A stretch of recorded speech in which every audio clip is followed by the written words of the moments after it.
Vamos a orar y vamos a darle gracias al Señor y empecemos en la palabra. Padre, Señor, venimos clamando que por favor nos hables. Tenemos sed de tu palabra, tenemos sed de Cristo, tenemos sed de ver tu mano limpiando, moldeando, transformando, perdonando, restaurando, trayendo arrepentimiento sobre nuestras vidas. Por favor, ten piedad tanto del que habla como del que escucha.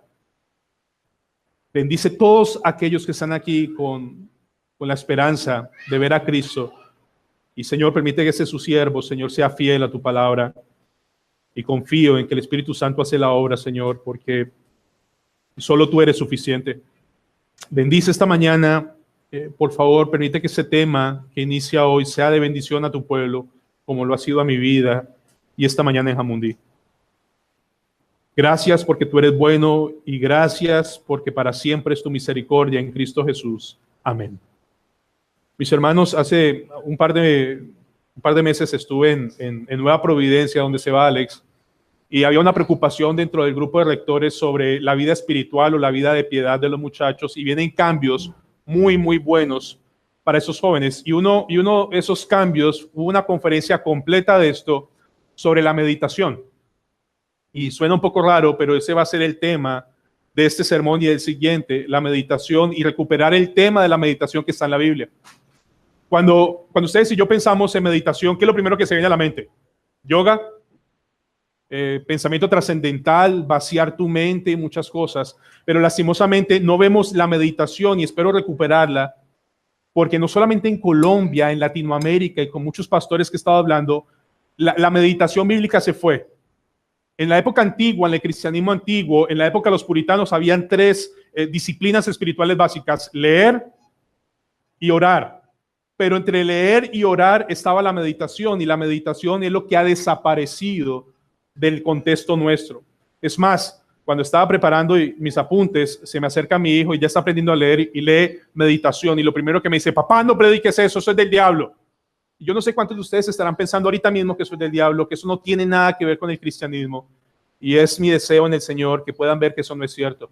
Es más, si lo recuperamos, si Dios nos concede la gracia de recuperar esta disciplina espiritual, les aseguro que les va a cambiar la vida para su gloria y para su honra. ¿Qué es meditar? Déjenme leerles una definición corta. Meditar es un pensamiento profundo en las verdades y realidades espirituales reveladas en las Escrituras o en la vida desde una perspectiva bíblica. En la vida, ¿recuerdan algún proverbio que hable de las hormigas?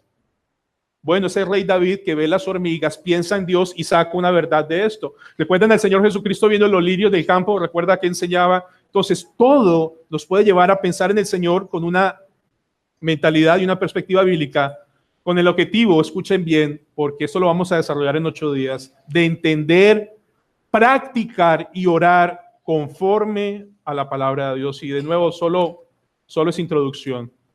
La meditación mundana, la meditación que escuchamos muy seguido es: vacía tu mente. ¿Han visto?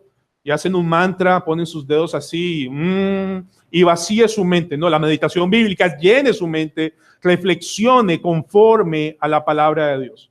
La meditación mundana es: logre una paz y una pasividad mental profunda. No, la meditación bíblica es: reflexione, encamine, evalúe conforme a la palabra de Dios. Entonces, quiero que escuchen esto: la meditación va mucho más allá de leer, de memorizar o escuchar sermones. Déjenme hacerles un ejercicio. ¿Ustedes alguna vez han leído la Biblia 4 o 5 capítulos al día y al otro día qué les queda? Han tenido esa oportunidad de leer la Biblia fluidamente, pero no les queda nada. O hay ciertos sermones que ustedes pueden escuchar en el día, les hace arder el corazón, pero 2 días después como que no saben de qué fue. Bueno, eso tiene que ver mucho con la falta de meditación. Voy a atrever a hacer una ilustración. La hice muy colombiana y espero que ustedes me puedan seguir. Una ilustración entre la diferencia entre leer y meditar. Ustedes llegan a un centro comercial y pasan por un asadero que a ustedes les guste y ven sirviendo un deleitoso, caliente, crujiente, que bota así burbujitas, un pedazo de carne grande, un filete. ¿Les gusta la carne? Ahí lo ven, van pasando y se antojan. Y ven que es delicioso, que es deleitoso, pero en su momento no tienen tiempo, no es hora de almorzar, no tienen dinero. y sigues derecho, ¿de acuerdo? 10, 15 segundos después de pasar por ese pedazo de carne, pues no creo que muchos de ustedes se queden pensando en eso. Dicen, qué bueno, me atoré, pero sigo. Y 10 segundos después se olvidó. Eso en una manera es como leer la Biblia. Yo sé que la Biblia es la palabra de Dios, yo sé que la Biblia es poderosa, yo sé que la Biblia es increíble, pero ¿cuánto puedo pasar leyendo yo un texto, un versículo? ¿Cuánto puedo durar pasando por encima? 2 segundos, 3 segundos y ya. Eso es leer la Biblia. Ahora, ¿qué es meditar? El mismo pasaje, van caminando, ven ese suculento trozo de carne, es hora de almorzar, tienen el dinero, van y hacen la fila, compran el carne, piden el término de la carne y cuando están sentados lo están esperando con ansiedad, ¿no? Están, qué rico me voy a comer ese pedazo de carne. Llega el pedazo de carne y algunos primero le toman una foto, la suben a las redes sociales, luego oran, cogen la carne y la mastican. ¿Y qué empiezan a disfrutar? Su sabor. Ahora, no solo su sabor, sino que en verdad lo que ellos habían visto que era delicioso, es delicioso. Y no solo eso, al comer la carne, ¿saben qué termina pasando? Se empiezan a nutrir. Empiezan a degustar y todas las bendiciones de la carne empiezan a llegar. Entonces, eso es meditar. Meditar es quedarse en el texto, masticar el texto, profundizar en el texto y disfrutar el texto. Hermanos, alguien decía lo siguiente, el pastor Donald Whitney. Todos ustedes saben que Dios nos ama, está escrito en la Biblia. El amor, Dios me amó de tal manera que Dios... Pero meditar no es Dios amó al mundo, sino llego al punto que me convenzo por la escritura meditando en que Dios me ama a mí. Yo quiero que entiendan, hasta ahora estamos introduciendo y va a ser muy difícil. Pongan mucha atención, ténganme mucha paciencia porque son 2 sermones. Meditar en la palabra de Dios como en el pedazo de carne es masticarlo, disfrutarlo, nutrirme, porque muchas veces hemos llegado a una disciplina espiritual de solo leer, pero solo leer no pasa absolutamente nada. Quedarán 2 o 3 cositas bonitas, pero de ahí no pasa nada. Ahora, vamos a dividir esta serie en 2 sermones. El primer sermón, que es hoy, vamos a ver el mandato bíblico a meditar.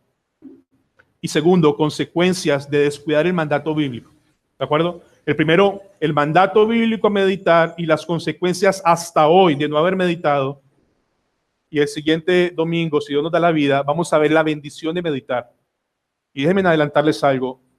Yo sé que este mundo caído y los falsos maestros hablan de la prosperidad y la han destruido, pero les quiero mostrar en 8 días que la Biblia sea, pero la mayor prosperidad para un creyente no es que sea rico, la mayor prosperidad para un creyente es que sea más como Jesús.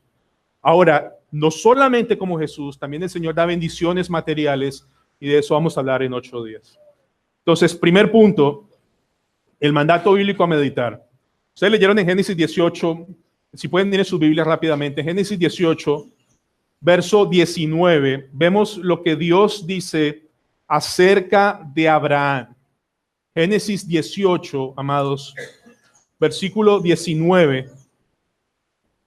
Si no han llegado, por favor escuchen. Génesis 18, 19, que ya lo leyeron, dice Dios de Abraham, porque yo sé que mandará a sus hijos y a su casa después de sí, que guarden el camino de Jehová, haciendo justicia y juicio, para que haga venir Jehová sobre Abraham lo que ha hablado acerca de él. Es interesante que Dios dice, yo sé que Abraham, yo estoy seguro que Abraham va a mandar a sus hijos que guarden mis caminos para hacer venir todo lo que yo he prometido sobre él.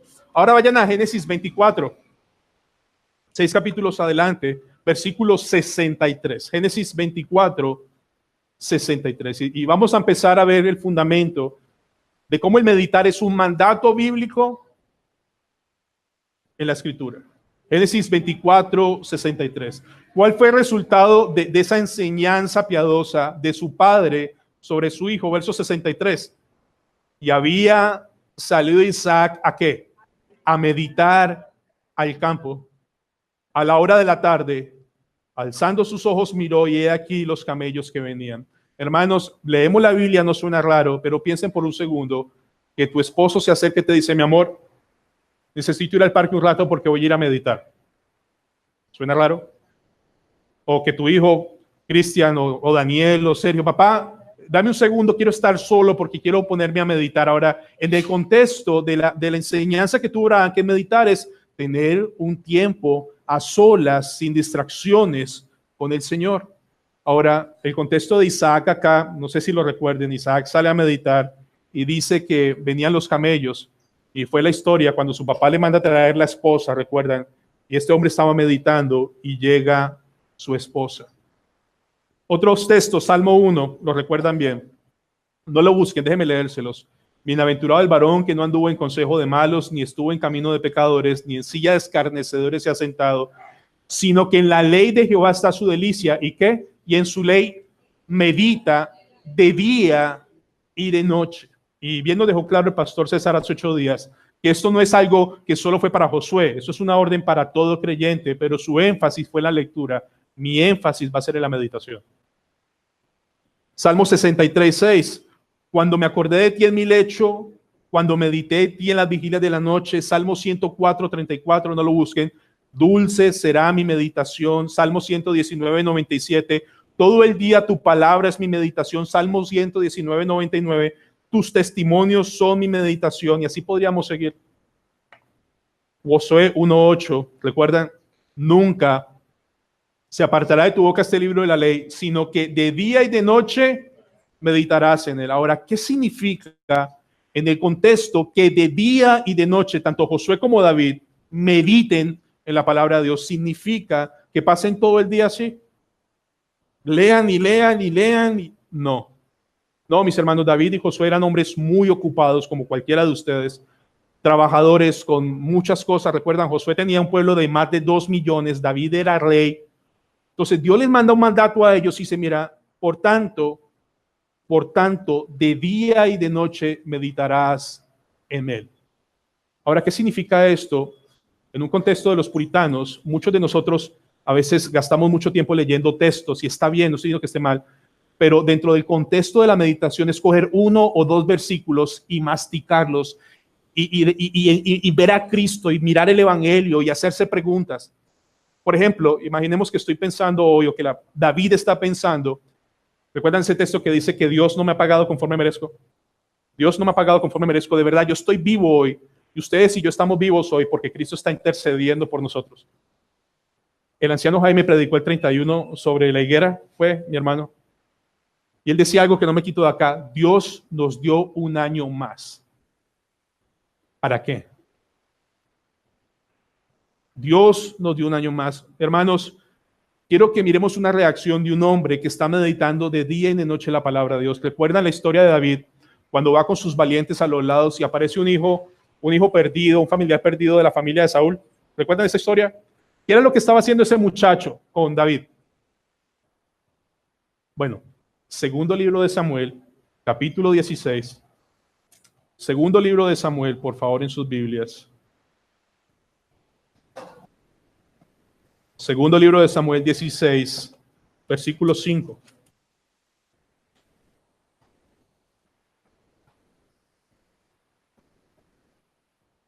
Segundo libro de Samuel, capítulo 16, versículo 5. ¿Lo tienen? Miren lo que dice la palabra del Señor. Y vino el rey David hasta Baurín, y aquí que salía uno de la familia de la casa de Saúl, el cual se llamaba Simeí, hijo de Gera, y salía maldiciendo y arrojando piedras contra David y contra todos los siervos del rey David, y todo el pueblo y todos los hombres valientes estaban a su derecha y a su izquierda. Miren lo temerario del asunto. Los hombres valientes de David están, y este hombre está tirando cosas y maldiciendo, hasta que se levanta un hombre. Verso 8 sigue diciendo, el 7, y decía Simeí, maldiciéndole a David: fuera, fuera, hombre sanguinario y perverso. Verso 8, Jehová te ha dado el pago de toda la sangre de la casa de Saúl, en lugar del cual tú has reinado, y Jehová ha entregado el reino en mano de tu hijo Absalón, y hete aquí sorprendido en tu maldad, porque eres hombre sanguinario. Verso 9, entonces Abisaí, hijo de Sarbia, dijo al rey: ¿por qué maldice este perro muerto a mi señor el rey? Te ruego que me dejes pasar y le quitaré la cabeza. Esa es la reacción inicial de estos hombres. Señor, permíteme que yo le quite la cabeza a este perro. Y tal vez hubiera sido la reacción de muchos de nosotros, querernos desquitarnos, están tirando piedra, están maldiciendo a alguien que amamos. Pero ¿qué respondió David? ¿Qué tengo yo con vosotros, hijo de Sarbia? Si él así maldice, es porque Jehová le ha dicho que maldiga a David. Ahora, ¿qué sabe David? David tiene en su corazón, tiene en su mente la palabra de Dios y sabe que Dios es soberano. Dios está en control. Si él me está maldiciendo, no tengo derecho a desquitarme, a vengarme, porque Dios lo puso ahí. Déjenme ponerle una historia medio tonta de cómo meditamos nosotros. Son las 8 de la mañana, salen ustedes a trabajar, van a coger el bus y viene un carro y los lava. ¿Está bien? Se volvieron nada. ¿Cuál creen que va a ser el tema todo el día? Llegan a la oficina, si vieras, vino un tonto y pasó y me mojó y me volvió nada. Llega la hora del mediodía y vas a almorzar. ¿De qué estás hablando? Mire, imagínense que o hagan el ejercicio, o vayan a un banco y alguien se cola de ustedes. ¿Les ha pasado que una historia que les pase en la mañana dura todo el día hablando de eso? Todo el día en eso, pensando en lo que le pasó, y si viera, se metió en la fila y todo el mundo empezó a alegar y todo el día la meditación en eso. Pero tenemos un hombre como David, que viene un momento difícil en su vida, viene un hombre, matémoslo, y David dice, no, esto es soberanía de Dios, Dios está en control, y es lo que está gobernando su pensamiento. Lo que está gobernando el pensamiento de Isaías, yo me tengo que vengar, me tengo que desquitar, y eso es lo que está demandando sus pensamientos en este momento. Entonces, mis hermanos, vemos en la palabra, ya sea por ejemplo o por mandato, que meditar es una orden, que meditar es un mandato de Dios para su pueblo.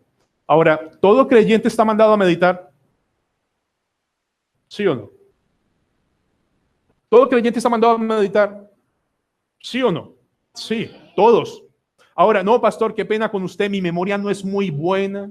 Pastor, yo estoy en la selva, la mitad de la selva, no tengo los recursos que tienen ustedes a la mano, por tanto me es difícil. No. Todo creyente está llamado a meditar, a escudriñar, a digerir, a masticar la palabra de Dios para su propia bendición. No depende ni de la capacidad, no depende de la edad, no depende de los estudios. Es verdad, algunos lo van a hacer mejor que otros, pero todos estamos llamados a meditar.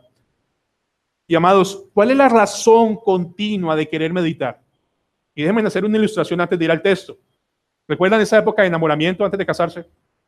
¿Recuerdan esa época de novios?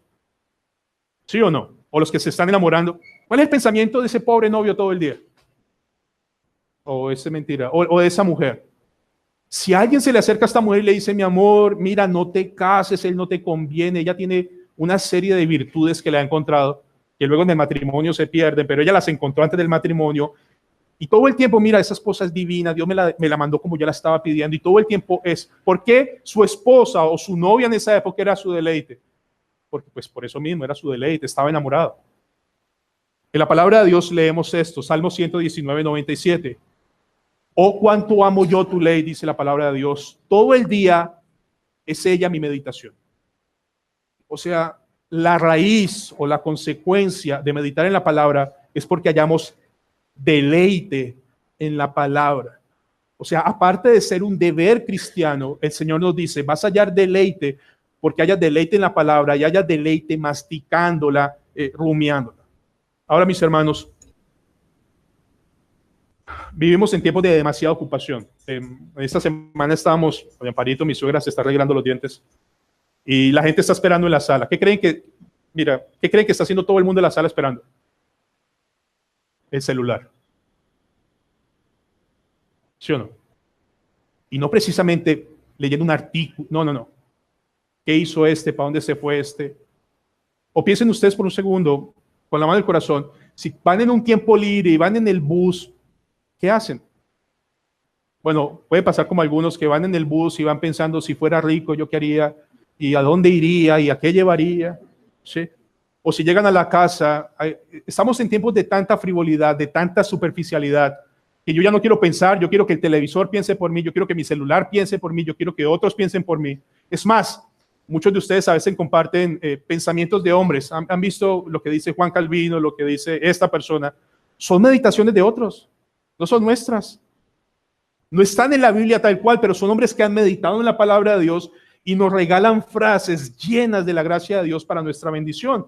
Entonces, vivimos en tiempo de mucha ocupación, de mucho estrés, de mucha angustia, pero la verdad es esta: cuando hay algo que a usted le apasiona y le deleita, usted saca tiempo, invierte dinero y pide permiso. O sea, cuando hay algo que me apasiona, usted saca tiempo, invierte dinero y saca permiso. Gracias. Te debo una grandísima, mi hermana. Es así. En lo que yo hallo deleite, niños, para que pongan un poquitico qué es meditar. ¿Están listos, niños? Nos vamos a Disney en 2 meses. ¿Qué creen que van a pensar esos niños en 2 meses? Ustedes saben que va a pensar en 2 meses.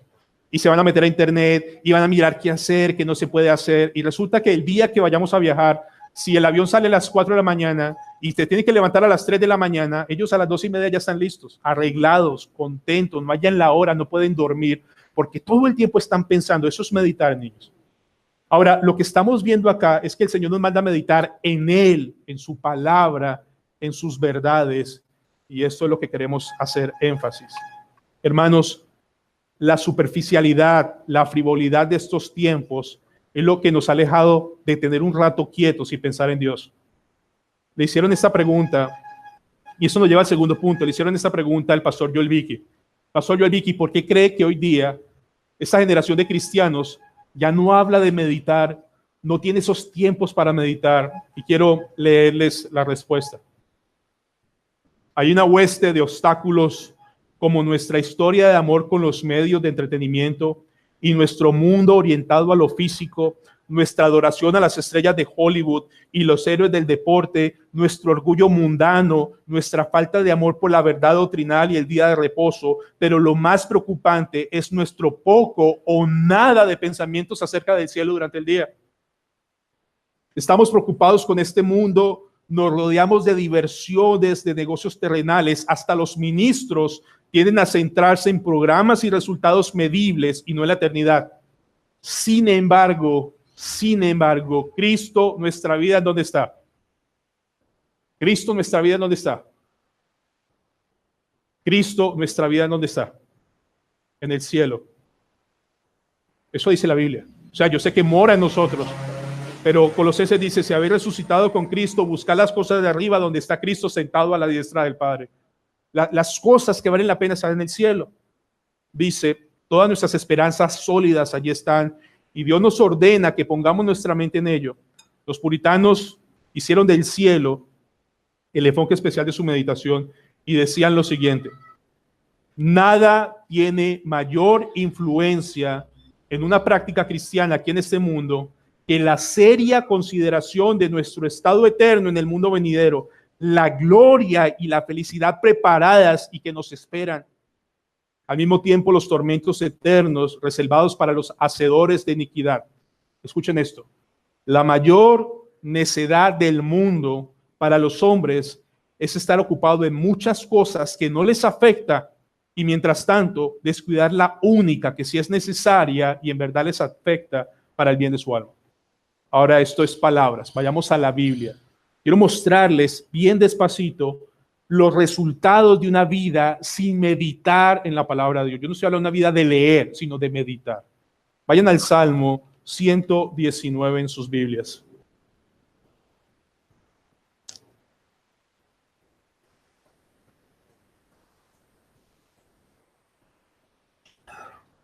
Salmo 119, verso 92.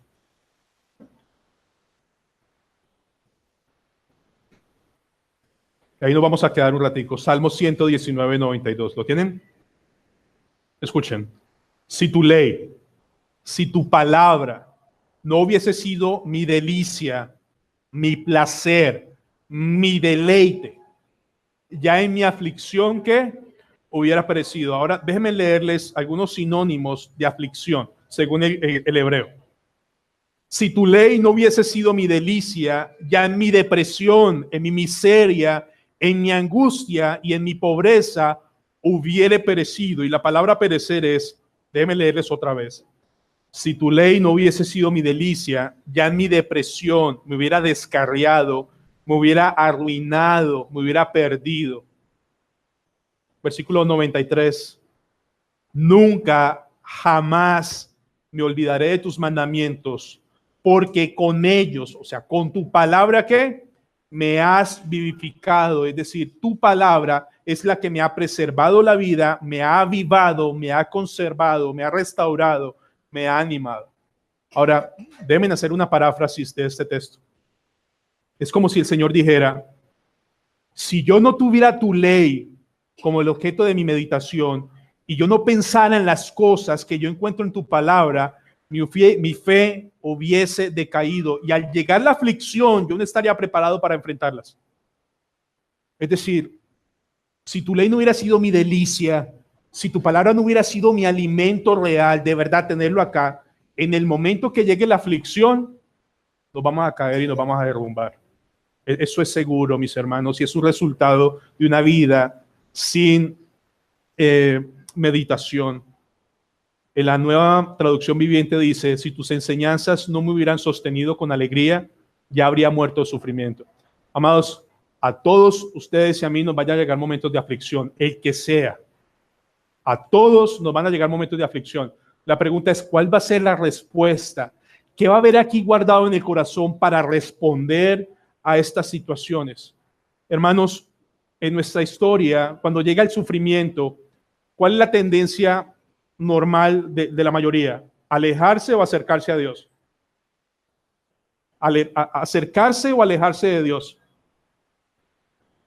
Bueno, la mayoría se alejan de Dios y dicen, pastor, estoy pasando por un momento de aflicción, no tengo ganas de leer, no tengo ganas de orar, tengo un desánimo que yo no entiendo, yo me siento frío, pastor, de verdad, yo no tengo mi vida como apagada, pero eso viene después de una prueba, de un asunto de aflicción, de una desilusión, de una pérdida de algo. Y tal vez pienses, es culpa de la iglesia que no me llama, tal vez pienses, es culpa de mi familia, pero mis hermanos, el problema es de cada uno. ¿Y saben cuál es la pregunta que uno se puede hacer? Dice, ¿este hermano escucha el mismo sermón que yo escucho? ¿Este hermano escucha el mismo mensaje? ¿Estamos en la misma iglesia? ¿Compartimos los mismos artículos? Pero a veces en esos momentos aflictivos, cuando usted le cita un texto a la persona o le habla de ciertos pasajes, es como si era, sí, yo sé que eso dice. Sí, yo sé que eso está ahí. Yo sé. Mira, a los que aman a Dios todo ayuda bien. Sí, eso es verdad. Pero meditar en la palabra de Dios es sí, yo estoy seguro que a los que amamos a Dios todas las cosas ayudan a bien. Y déjenme ir un poco más allá. El pastor Salvador dice lo siguiente, son los pensamientos santos forjados en la palabra de Dios los que fortalecerán nuestra confianza en el Señor para el momento de la necesidad o la aflicción. O sea, son esos pensamientos, verdades que se han digerido, verdades que se han discernido de tal forma que se hacen fuertes. Déjenme poner un caso contrario. Cuando ustedes piensan en la venganza, en desquitarse y siguen pensando en lo que le hicieron y en ese deseo de venganza, ¿no llega un punto en que arde el corazón con deseo de desquitarse? ¿O no? Y ustedes piensan, esta persona me hizo algo y todo lo que esa persona diga va a ser usado en su contra porque nos volvemos expertos en atar cabos, ¿no? Ah, dijo esto, tiene que ver conmigo, dijo esto, tiene que ver conmigo y armamos toda una novela mexicana barata, no mexicana, barata. Y entre más pensemos en eso, más rabia y más deseos hay de arder venganza. Piensen en un daño que te haya hecho tu pareja o alguien cerca, alguien que te haya hecho algo que te causó dolor.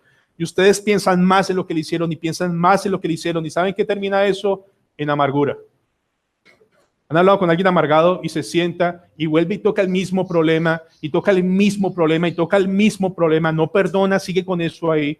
Y de tanto darle vueltas, sigue igual. Hermanas y hermanos, piensen en un segundo, si le gastamos tanto tiempo meditando a las debilidades de mi esposo y de mi esposo, y puede pasar, ¿no? Y mi esposa no es esto, mi esposo no es aquello, y ustedes lo siguen y siguen pensando, ¿no termina eso como en un cierto desprecio? Y viene una época de desamor, de desconsuelo, de desánimo, de desencanto, porque lo único que le estamos dando mente y mente y mente es a las cosas malas. O déjenme ser un poco más reflexivo. Si ustedes en su vida cristiana se enfocan en lo que hacen o dejan de hacer y no en lo que Cristo hizo, ¿saben en qué termina? Cuando una persona todo el tiempo está pensando, mira, no hago, si hago, mira, no leo como y todo el tiempo mirándose a sí mismo y no mirando lo que ya Cristo hizo, va a terminar en depresión espiritual, va a terminar frío espiritualmente y va a terminar diciendo, yo no sé si sea salvo. Hermano, yo no sé si esté logrando captar su atención, pero todo el tiempo estamos pensando en algo. Todo el tiempo estamos meditando en algo y lo que el Señor está diciendo, yo quiero un mandato para ti para que pienses en mí. El hermano Alexander esta semana compartió un texto de Octavo Winslow. ¿Lo recuerdas, Alex? Hablando acerca de una discusión sana que tuvimos en el WhatsApp. Y quiero leerles esta meditación que nació de ese hombre y Ale nos la compartió. Dice así: cuando veas que percibes un debilitamiento en tu amor, una rebeldía a cargar con tu cruz a diario, una pereza a cumplir con tus deberes cristianos, acude de inmediato al Calvario. Ve simple y directamente a Jesús. Calienta tu corazón con un amor ardiente por medio de la contemplación de Él en la cruz, y pronto la escarcha que te recubre se habrá derretido y la corriente helada comenzará a salir de tu alma y los carros de Aminadab transportarán tu alma hasta la comunión con Dios. Muchos de ustedes leyeron esto y muchos también dijeron amén. La pregunta es, ¿qué significa los carros de Aminadab? ¿Vieron esa parte? Estaba escrito en lo que tú enviaste. Y dice, es decir, en medio de la aflicción, no se mire usted, vaya a Cristo y caliente su corazón con lo que Cristo hizo. Y dice, y los carros de Aminadab transportarán tu alma hasta la comunión con Dios. Ahora yo dije, esto está perfecto para meterlo en el sermón, pero ¿qué son los carros de Aminadab? ¿Alguien sabe? ¿Cómo este hombre, meditando en la palabra, llega a un pensamiento tan sublime? Aminadab es un hijo de la tribu de Judá. Y cada vez que salía el pueblo en el desierto a marchar o a la guerra, ¿saben quién iba de primero? Aminadab. Y cuando la Biblia dice los carros de Aminadab eran más diligentes, más veloces para hacer caso a la voluntad de Dios cuando Dios lo llamaba a marchar o a la pelea. Y lo que dice el autor, con esa misma velocidad, pensar en la cruz de Calvario te llevará otra vez a tu comunión con Dios. A.W. Tozer dice lo siguiente: cuando más conozco el pecado que hay en mi corazón, más quiero conocer la gracia de Dios. ¿Qué piensan de eso? Cuando más conozco el pecado que de verdad hay en mi corazón, más quiero conocer la gracia de Dios. Acompáñenme en Ageo, por favor. Y vamos a hacer esto más personal. Ageo. Ageo capítulo 1. Por favor, en sus Biblias. Antiguo Testamento, al final, casi al final del Antiguo Testamento. Si lo están buscando por el índice, empieza por H, no por A solamente. Ageo. Y vamos a mirar cómo el Señor nos hace la siguiente reflexión. ¿Listos? Ageo capítulo 1, versículo 5 en adelante.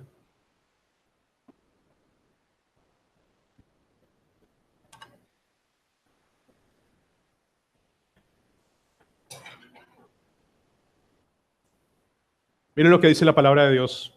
Dice, pues así ha dicho Jehová de los ejércitos: meditad bien sobre vuestros caminos. Antes de seguir adelante, es como si el Señor dice, yo quiero que paren un momentico y revisen cómo va su vida. Versículo siguiente. ¿Qué es lo que el Señor nos manda a meditar y a reflexionar de lo que está pasando hoy día? Dice, miren, siembran mucho y recogen poco. Comen y no se sacian. Beben y no quedan satisfechos. Os vestís y no os calentáis. Y el que trabaja a jornal recibe su jornal en saco roto. Permíteme poner. El Señor dice, piensen en sus caminos. ¿Cómo están yendo? Analicen sus vidas y cómo están llevando la vida en el Señor.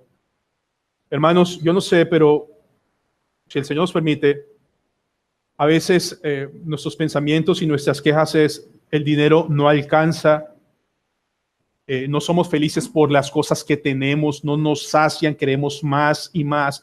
Y el Señor dice, mediten en sus caminos. ¿Por qué será que están viviendo esa vida de esa forma? ¿Por qué será que a veces todos ustedes se hacen una pregunta muy interno? ¿Por qué hay algunos o yo mismo que escucho palabra de Dios, pero yo no veo esa realidad en mi vida? O sea, no entiendo por qué yo no vivo esa realidad del cristianismo cuando la escucho en mi propia vida. Y el Señor dice, mediten. Mediten, ¿por qué siembran tanto y no les alcanza? ¿Por qué trabajan tan duro y no son felices? ¿Por qué el dinero que tienen no les alcanza? Y les quiero adelantar algo, y esto va a ser un poco polémico, pero no es la clase de vida a que Dios nos llamó. Meditan su ley de día y de noche, y todo lo que haces va a prosperar. No quiero poner falsos pensamientos ni expectativas en sus corazones, pero el Señor dice, mediten, piensen. ¿A qué le están dedicando su mayor tiempo? ¿A qué le están dedicando sus mayores esfuerzos? ¿A qué le están dedicando sus mayores pensamientos? ¿Y cómo van las cosas?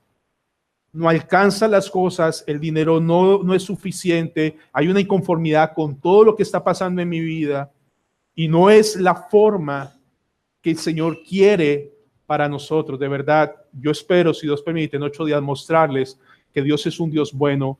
A veces cuando meditamos en Dios, solo meditamos en que Dios me va a castigar y que estoy bajo la disciplina de Dios. No, hermanos, el pecado ya no nos define. Lo que nos define increíblemente es que somos hijos de Dios, redimidos del Santo de Israel y tenemos un Padre sublime.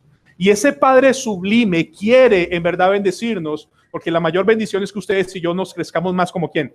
Como Cristo, que nos parezcamos a Cristo. Miren otro salmo, no lo busquen, dice así: tu presencia, Señor, supliqué de todo corazón. Ten misericordia de mí según tu palabra. Consideré mis caminos y volví mis pies a tus testimonios. Decir, Señor, me voy a sentar un rato y voy a meditar en cómo estoy llevando mi vida. Y el resultado de eso es, Señor, me volví a tus caminos. El resultado de la meditación en nivel reflexivo es, hermanos, de verdad, mi matrimonio está haciendo lo que debe ser para la gloria de Dios. Mi vida de verdad es un fluir de gozo y de bendición para la gloria de Dios. O hermanas y hermanos, todo el día es una continua quejadera, una quejadera. Mira, no tenemos lo que tenemos. Mira, no hemos comprado un carro. Mira, no nos has dado vacaciones. Mira, no tenemos esto. Mira, los niños no tienen ropa nueva. Y todo el tiempo es una quejadera porque a eso le dedicamos el pensamiento. Todo el tiempo, no alcanza, no se puede. Y el Señor dice, esa es la vida que yo lo llamé. Porque no es la vida que Dios nos llamó, se los aseguro. Dice el salmista, Señor, consideré mis caminos y volví mis pies a tus testimonios. Hermanos, eso es lo más difícil, porque si ustedes dedican esta tarde un rato a examinar sus caminos, ustedes van a ser su único juez. Ustedes saben la increíble y única realidad que están viviendo, nadie más la sabe. Y el salmista dice, Señor, lo medité y no estoy andando conforme debería andar. Por favor, vuelve mis pies a tus testimonios. Déjenme hacerles una pregunta. ¿El Señor sabe que nuestra mente se va facilito por otras cosas? Recuerda que el pastor César nos decía hace 8 días que normalmente el recibo de Encali, esto le agrego yo, el recibo de Encali llega por 80,000. ¿Bien? Y resulta que esta semana llegó por 150,000. ¿Está bien? ¿Qué pasa? Bueno, voy a decir qué pasaría conmigo. Yo estaría pensando todo el tiempo, ay, mi esposa gastó más agua de lo normal, mi hijo se demoró mucho más en la ducha, ahora yo cómo voy a conseguir los 70 que hacen falta, y empiezo a darle vueltas todo el día a eso. Ahora, ¿eso es normal? ¿Estamos expuestos a esas cosas? ¿Sí o no? Todo el tiempo estamos pensando en cosas, cómo pago la deuda, qué voy a hacer, voy a ir a comer. Es más, yo no sé cuántos de ustedes estén pensando ahorita para dónde ir a comer ahorita. Si voy allá o voy allá, voy allá o voy acá, o cocino en la casa, o preparo algo y todo el tiempo. Vayan a Filipenses, mis hermanos, y quiero mostrarles a nuestro increíble Dios lo que nos va a decir. Filipenses, capítulo 4.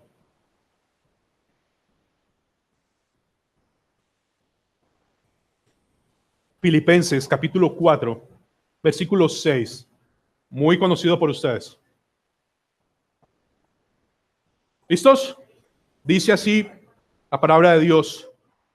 Por nada estéis afanosos. Déjenme ponerles, ni por facturas, ni por deudas, ni por angustias, ni por frustraciones, ni por pérdida de trabajo, ni por dolor, ni por enfermedad. Por nada estéis afanosos. Dice, pero Señor, discúlpame, tengo un hijo enfermo. ¿En qué más puedo pensar, Señor, si tengo mi hijo enfermo? O si tengo una deuda, si tengo problemas. Señor, ¿en qué más quiere que pienses? Dice, yo lo sé. Yo te conozco, yo te creé. Yo sé quién eres tú. Pero te estoy dando una orden. ¿Cuál es, Señor? Por nada estéis afanosos. Bueno, Señor, ¿qué hago? Mira, tráemelas. Si no sean conocidas vuestras peticiones delante de Dios en toda oración y ruego con acción de gracias. Es decir, mire, no le gaste más tiempo a eso, démelas a mí que yo tengo el poder para solucionarlo. ¿Ustedes qué dicen? ¿Eso sí es así? ¿O no? Dice, Señor, todo el día estoy pensando en la salud de mi hijo. ¿Cómo quieres que no piense en eso? Dámelo. Entrégame esa petición a mí. Dámela. ¿Cuál es tu afán? Dámela. ¿Yo tengo el poder de sanarla o no? Sí, dámela. ¿Para qué, mis hermanos? ¿Por qué Dios hace esto? Dice, y la paz de Dios que sobrepasa todo entendimiento. Ahora, mira lo que va a hacer. Va a guardar vuestros corazones ansiosos y vuestros pensamientos redundantes. ¿En quién? En Cristo Jesús. O sea, ¿qué no está diciendo el Señor? Mira, Javier, si tú me crees, a todo lo que le estás meditando, dámelo. Para que no tengas excusa y tengas libertad de dedicarte a pensar en mi hijo. ¿Suena razonable? ¿Creen que es un buen trato? Dios sabe cómo somos nosotros y cómo nos angustiamos y pensamos. Y dice, no estéis afanosos, dámelo. Bueno, Señor, aquí está. Ahora, versículo 8, por lo demás, todo lo que es verdadero, Cristo, todo lo que es honesto, Cristo, todo lo que es justo, Cristo, todo lo puro, Cristo, todo lo amable, todo lo que es de buen nombre, si hay virtud alguna, algo digno de alabanza, ¿qué? En esto piensen, a esto dediquen sus pensamientos y en el momento de la aflicción vamos a estar fuertes. Vamos a estar fuertes. Porque Dios lo ha prometido. ¿Y saben por qué Dios lo ha prometido? Miren el versículo siguiente. Lo que aprendisteis y recibisteis y oísteis y visteis en mí, esto haced, ¿y qué? Y el Dios de paz estará con nosotros. Hermanos, ¿qué está diciendo el Señor?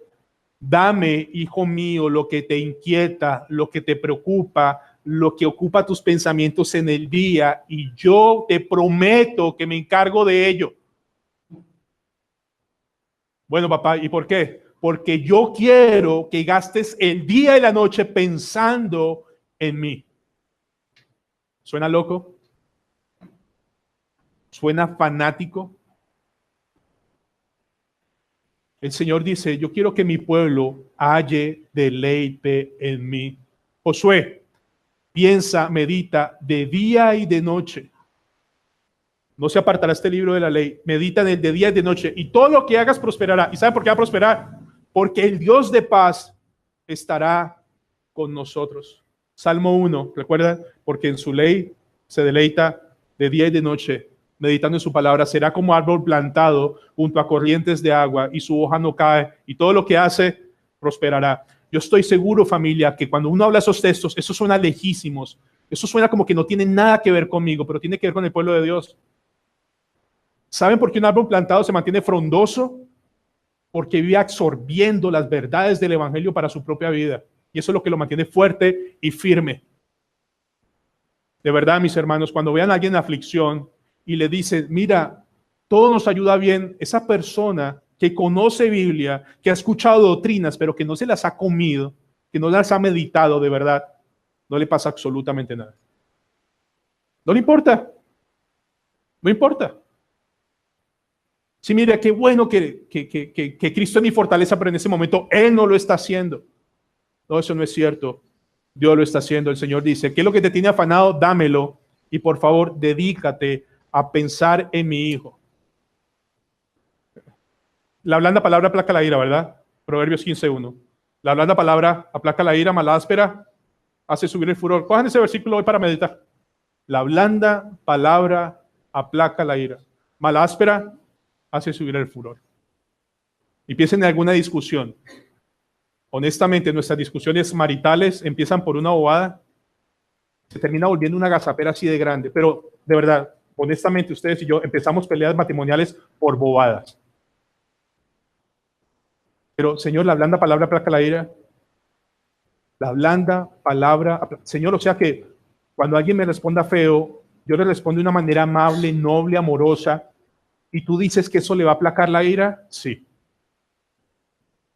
Pero Señor, al mismo tiempo me dices que si yo respondo ásperamente, eso va a calentar la situación, díganme ustedes, sí. Después de meditar y desbaratar ese pasaje, al final del día, el Señor de verdad va a terminar que de tanto meditar en ese pasaje, ustedes terminan memorizándose ese versículo. Hacíamos un ejercicio, déjenme hacerlo rápidamente, con el Salmo 23.1 esta semana. ¿Recuerda el Salmo 23.1?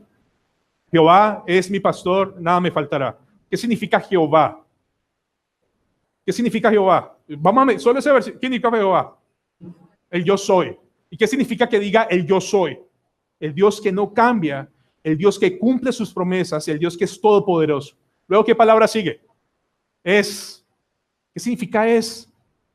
Señor, ¿qué es? Es que es real, que existe, que yo estoy confiando en un Dios vivo y no en un Dios muerto. Ahora, Jehová es que no, es mío. No, no es el pastor de Juan porque compró carro. O no es no, es mi pastor. Mi pastor, mi Señor, es el dueño de todo y nunca va a incumplir una sola de sus promesas. Nunca va a incumplir una sola de sus promesas sobre mi vida. Ese que no cambia, existe y es mío. Jehová es mi, ¿qué sigue? Pastor. ¿Qué significa pastor? Tengo la confianza de que ese todopoderoso me va a guiar, me va a sustentar, me va a proveer, me va a guiar, me va a enderezar y va a hacer todo lo necesario para que yo siga siendo oveja hasta el resto de la eternidad. Su oveja. Jehová es mi pastor. ¿Y qué? Y nada me faltará. Hermanos, y ese nada es nada, pero nada conforme a su palabra. No nos va a faltar absolutamente nada que te forme a ti y a mí a la estatura de Cristo. No es que si perdiste el trabajo, mire, Dios no es su pastor, no, Dios es mi pastor. Porque aún perdiendo ese trabajo es para su gloria y Él tiene un beneficio increíble que yo no entiendo para su gloria. Miren, hermanos, a mí se me olvidó darles un saludo de mi esposa. Le manda saludos. La niña está muy bien. Cuando nació la muñeca, Abigail, ella nació a la hora y media dio un ruidito como un gemido. Ese gemido es un problema de respiración. Entonces metieron a la niña a la UCI en cuidados intensivos. Pero si ustedes alguna vez han estado en cuidados intensivos, no es grato. Niños con 3, 4 cirugías, niños con bebés con traqueotomías. Cuando entró Abigail, la gente se maravillaba de la niña. Esa niña está sana, esa niña está grande, pesó 3.370 gramos, casi 52 centímetros. Y mi niña tenía el peso de una niña que lleva 5 o 6 meses recluida. Entonces, en un principio decía, Señor, si esto se le va rápido, ¿por qué me la internan? 3, 4 días. Pero al mismo tiempo me dio la oportunidad de acercarme a consolar a una madre o a un padre pegados a esos cubículos, rogando que su niña no se le muera. Entonces, gracias al Señor, me dio una hija, por su gracia, sana, bonita, preciosa, la más bella del mundo. Pero hay otros padres sufriendo por niños y debo decirle, Señor, gracias, porque ni esa bebé la merezco. Hermanos, esa bebé no me la merezco, pero Dios me la dio para levantarla en su temor y ese es mi propósito junto al lado de mi muchacho. Y el Señor dice, lo que te esté inquietando, dámelo y piensa en mi hijo, porque cuando llegue la aflicción y va a llegar, vas a tener de dónde aferrarte. Hermanos, el propósito de la meditación no es que tú mejores intelectualmente, el propósito de la meditación no es que tú mejores conceptos, el propósito de la meditación es coger la palabra, asimilarla y entender que hay un mandato ahí que yo debo obedecer, porque el propósito de la meditación es la obediencia, y eso es lo que vamos a demostrar en 8 días. El propósito de la meditación es una práctica piadosa. Hermanos, todos tenemos un deber, y en esta iglesia hasta el cansancio, de predicando el evangelio todos los días, ¿verdad? ¿Todos los días? Sí. Pero predicarnos el evangelio no es, soy pecador, merezco la... No. Porque muchos de ustedes lo han visto de esa forma y se volvió mecánico, engorroso y fastidioso. Eso no es lo que se llama predicar. Déjenme hacer un ejercicio, meditar con el evangelio. ¿Están listos? Piensen en el pecado que les esté afectando, el que sea. El que les esté luchando, que les esté haciendo daño ahorita mismo. Déjenme hacer, por favor, síganme la corriente. Y déjenme utilizar uno, la ira.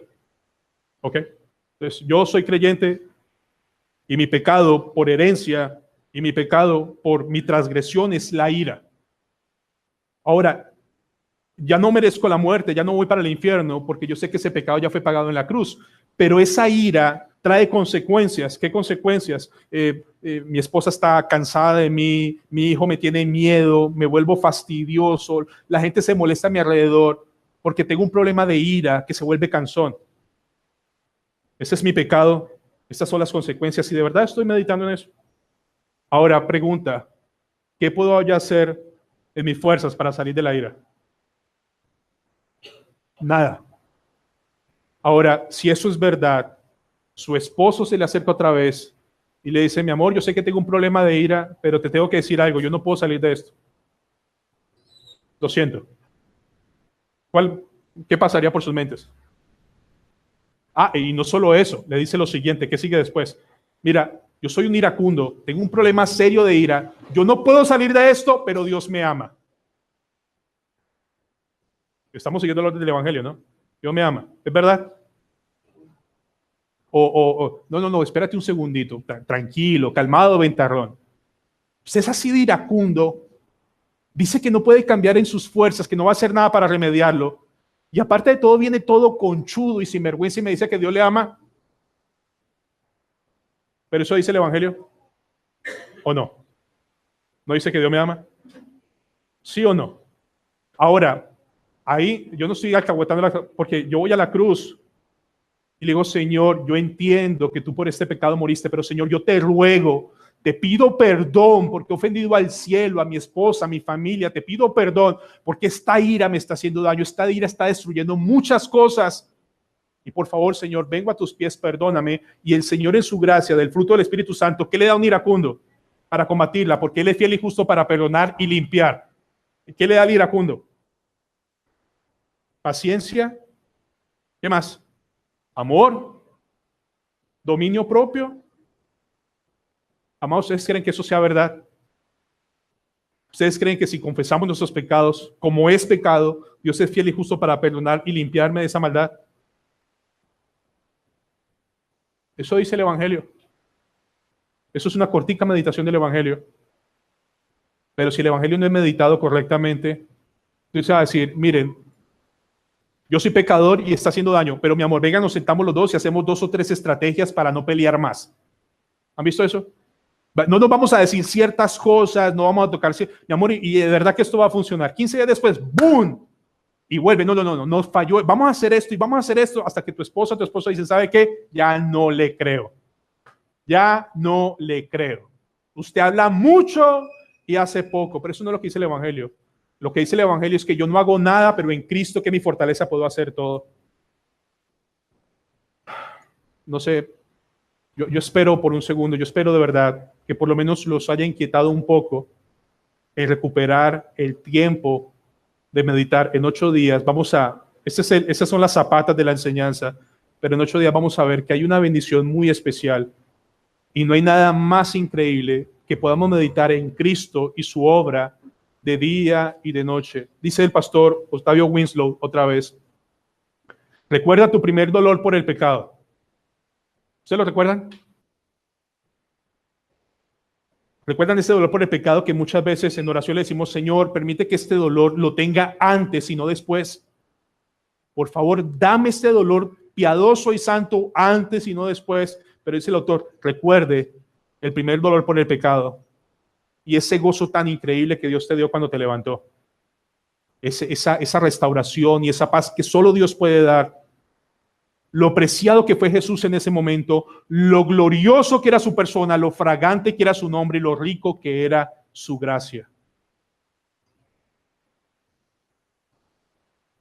Meditar es un deber bíblico.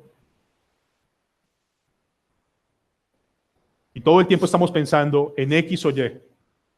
Pero Dios ha prometido que si le creemos y le damos lo que nos está faltando, Él va a poner mi mente y mi corazón en Cristo Jesús. Y me va a pensar en todo lo que es puro, que es Cristo, todo lo bueno, todo lo amable. Y la pregunta para ustedes es, ¿ustedes creen que eso sea verdad?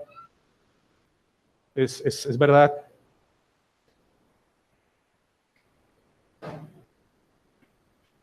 Mis hermanos, quiero terminar con esto. ¿Saben por qué ustedes están aquí sentados hoy? Porque Cristo está a la diestra del Padre intercediendo para que sigamos fieles adelante. Aquí no hay nadie mejor que nadie. Aquí la única diferencia es que hay unos por los que Cristo está orando y otros por los que Cristo no está orando. Lo que ustedes y yo no merecemos es hoy morir y estar en el infierno, pero Dios en su gracia. ¿Recuerdan cuando Moisés se enfrentó a Dios y le dice, Señor, no destruyas al pueblo, mira que qué van a decir de ti? Dios lo escuchó, ¿verdad? Pero cuando Jesucristo se puso en la mitad, destruyeron fue a Cristo. Hermanos, si eso no es suficiente motivo de lo que Cristo hizo, de lo que Cristo hace, y si ustedes ven el Evangelio como un asunto repetitivo, monótono, es porque ustedes de verdad no han hallado la delicia que es estar pensando en que yo tengo un día más de vida por gracia. Y es un día más de vida en donde o es para la gloria de Dios o es para mi propia gloria. Y mi propia gloria me ha pagado muy alto precio de vergüenza, de humillaciones, de desprecios, de dolor. Estamos aquí porque Cristo está intercediendo. Y porque Cristo pagó perfectamente la obra por cada uno de ustedes y por mí. Y el Padre Celestial dice, lo que mi hijo hizo fue increíble, sí. ¿Por qué? ¿Por qué no has hallado deleite en mi hijo? ¿Y por qué no le crees? ¿Por qué no lo sigues? ¿Por qué no lo predicas? ¿Por qué no lo vives para la extensión de su reino? Y el Señor dice, tráigalo a mí. Tráigalo a mí. Y yo voy a poner su mente y sus corazones en Cristo Jesús. Vamos a orar. Señor y Padre Celestial,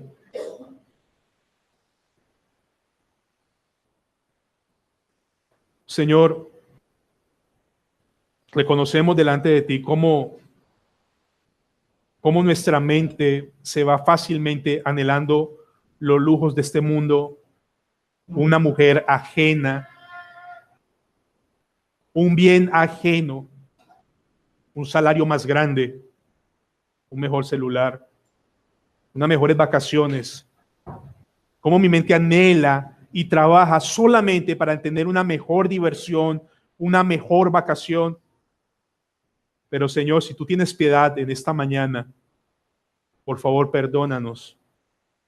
Porque como decían los hermanos del pasado, le dedicamos nuestros pensamientos a lo que no nos afecta, a lo que no nos cambia, pero que sí nos hunde más y más en depresiones.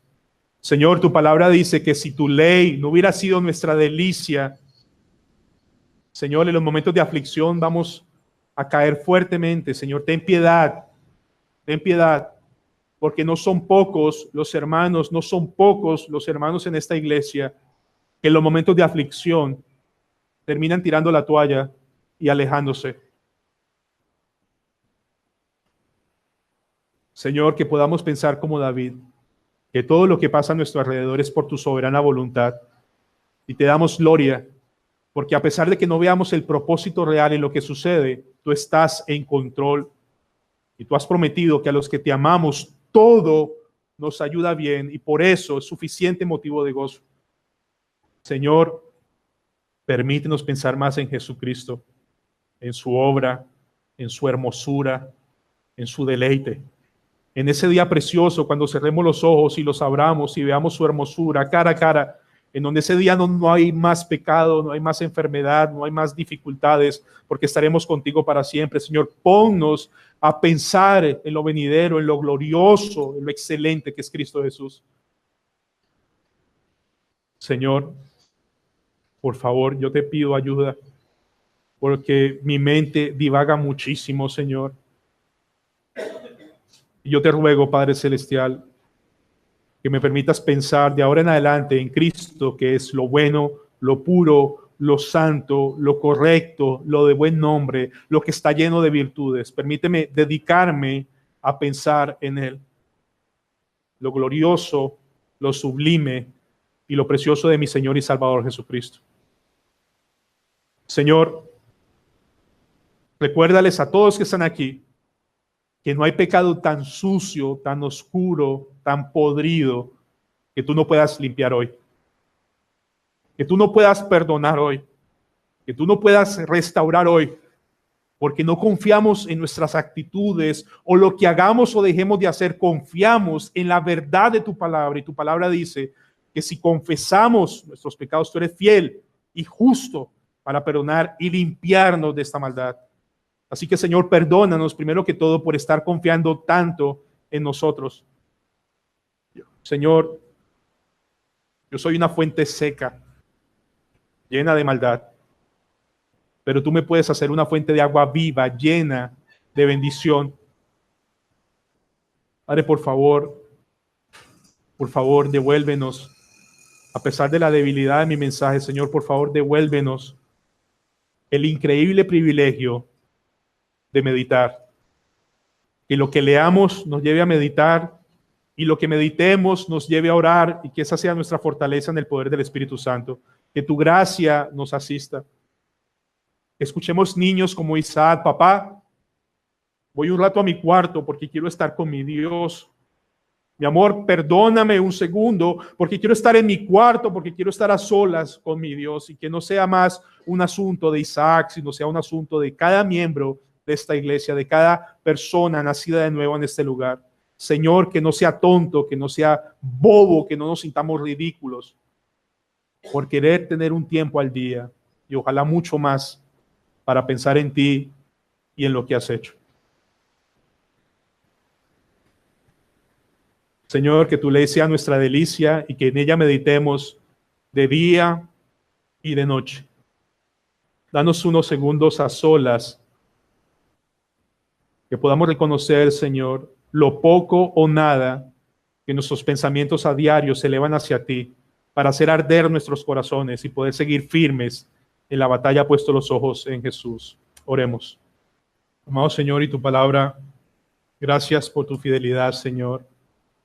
Padre, permítenos recordar que fuiste tú el que nos diste vida, y que solo eres tú el quien da vida, que solo eres tú el que empieza la obra y la termina, que eres tú, Señor, que aun cuando yo estaba muerto en delitos y pecados, me amaste con un amor eterno. ¿Cómo no me vas a amar ahora, Señor? ¿Cómo no me vas a mostrar tu amor conforme a tu palabra, siendo tu hijo, con las luchas y dificultades y pecados que tenemos? Tu amor no ha cambiado, porque tú no haces acepción de personas y tú eres fiel a tus promesas, Señor de los cielos. Padre, que tú eres rico en misericordia, y por tu gran amor con que nos amaste, aún estando muertos en delitos y pecados, nos diste vida. Señor, yo te ruego que nos permitas pensar todo el tiempo de dónde nos sacaste, hasta dónde nos has traído y hasta dónde nos quieres llevar. Señor, pon el deseo y el hábito de mis hermanos. ¿O será que no podremos encontrar deleite en nuestro Cristo para dedicarle nuestros pensamientos al día? Señor, alabado sea tu nombre, y gracias, porque a pesar de que no piense mucho en ti, tú oras 24 horas al día, 7 días a la semana, a la diestra del Padre, por hombres y mujeres aquí sentados. Y somos el fruto de tus oraciones. Somos el fruto de tu gracia. Y a pesar de que seamos como Pedro, Señor, muchas veces que nos hundamos en el agua, muchas veces tú vendrás a sacarnos de ahí. Porque dependemos es de tu gloria, de tu obra y de tu gracia, y no de mis débiles y necias fuerzas. Padre, ayúdanos a que de verdad comencemos por tu gracia a meditar más y más en las cosas que a vida eterna permanecen y que nadie nos podrá quitar. En el nombre de Cristo Jesús. Amén.